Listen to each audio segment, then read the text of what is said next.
was quite a tantrum. Clive! Where is he?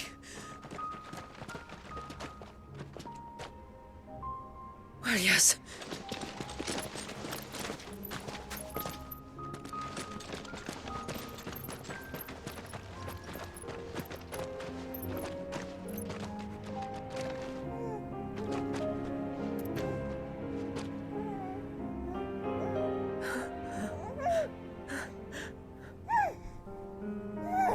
He's adorable.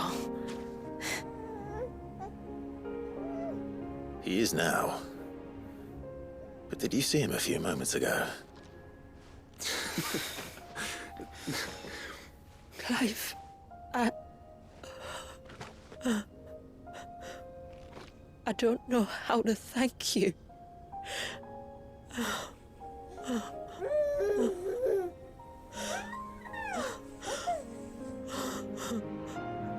It's all right. We should find him a dry blanket, though. Wouldn't want the little monster catching a cold.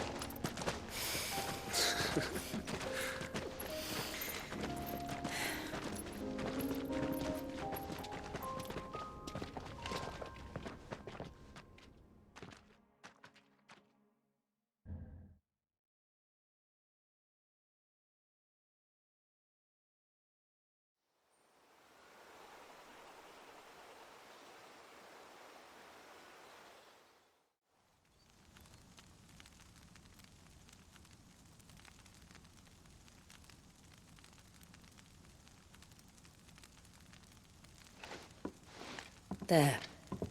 He's finally asleep. The poor thing had a long day. That makes two of us.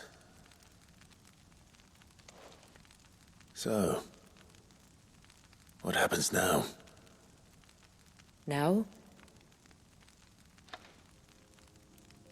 Now, we make things right. How? By providing Walyas what he was denied. A place to learn and grow. A family to love and protect him. So that one day, when the wounds in his heart and mind have finally healed, he might decide for himself how he'd like to live the rest of his life. But until then, I'll stay by his side, come what may. Then he's a lucky boy. And not only because he'll have the best warrior this side of the belt to teach him the battle axe. She'll do her best. Shula, the beast that threatened your home is tamed. The empire that threatened your people toppled. Might it not be time to cast off your ancestors' glamour and retake your place in the Twins? Perhaps. It's not as if we have the crystals to maintain the wall much longer. But are we truly safe? Is the world truly ready to accept us for who we are and what we believe? If I remember rightly, you and yours still choose to remain hidden, do you not? We do. Well, your people will always be welcome in Haven, regardless. As will yours in the hideaway. We're allies now. If there's anything you need from us, supplies, food, equipment, do not hesitate to ask. It's kind of you to offer. But we'll manage, just as we always have. Besides, I suspect you'll be needing everything at your disposal if you're going to save the world.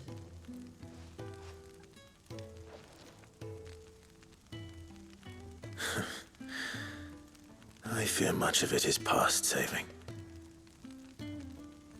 The best we can do is strive to turn what's left into a world where we can all live as equals. A noble endeavor. And there'll be a place in this world for us, will there? For Walyas. For everyone. I swear it. Then we shall be waiting. Until the tides bear you back to shore.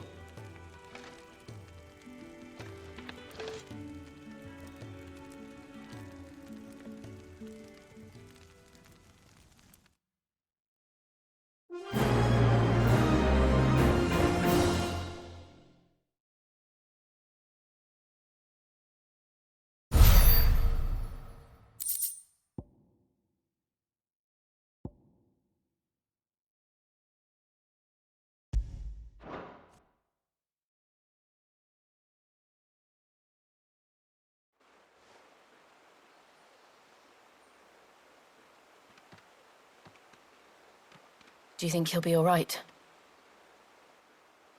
Well, yes. Only time will tell. But I can certainly think of worse places to spend one's childhood. The Moats of Water are a fine people, and they will take good care of him. Up by the Vare, Ultima spoke to me. He called Leviathan his most profaned fragment, and told me to redeem the sins that had laid him low. Is that so? The sins of Wallius's ancestors were grave indeed. To force him to prime at so tender an age. And to freeze him in time, that he might never know what it was to live. Yet I doubt either of those crimes was the source of Ultima's displeasure. It was that the Icon's power had been put to another purpose than the one he intended. To him, Leviathan must have seemed an aberration. Could that be why Ultima made no attempt to lead me to him? The fear that this profaned fragment might corrupt his vessel somehow. Perhaps. Or perhaps he simply deemed Leviathan surplus to requirements. Having concluded that his vessel might be made to serve his purposes without the full sum of his power. His purposes. There's no escaping them. Even here. Hidden away in Mysidia, the blessing of the crystals proved nothing but a prison. A prison into which Wallius was born, and from which freedom is hard won. If the world doesn't change, if we don't change it, he'll end up suffering the same fate as every dominant who came before him. Then we must change it. That we must. And we shall.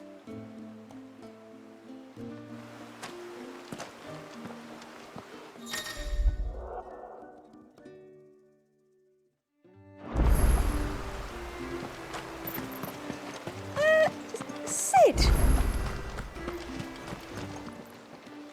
How are you liking our home? For you. I expect you're wondering.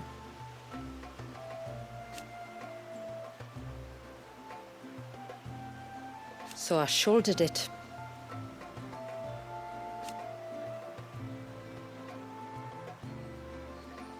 I was this close.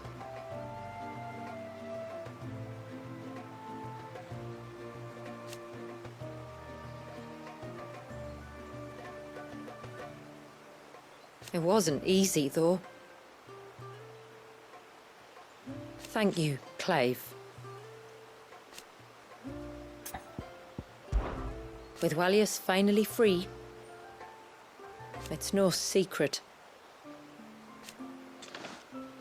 And while the Empire may have fallen,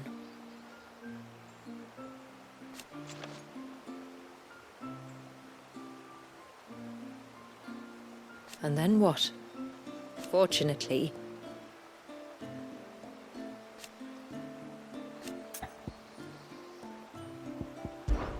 he cries, he eats, he sleeps. In other words,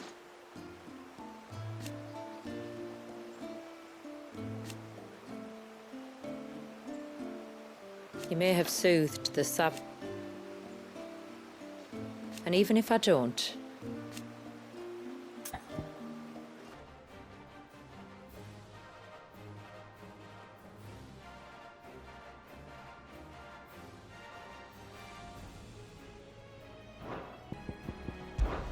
I've been thinking.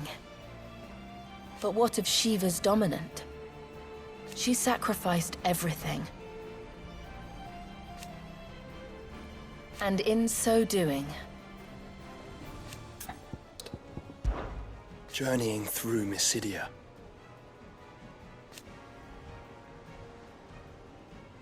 For is it not the fate of every dominant? And so it falls to us.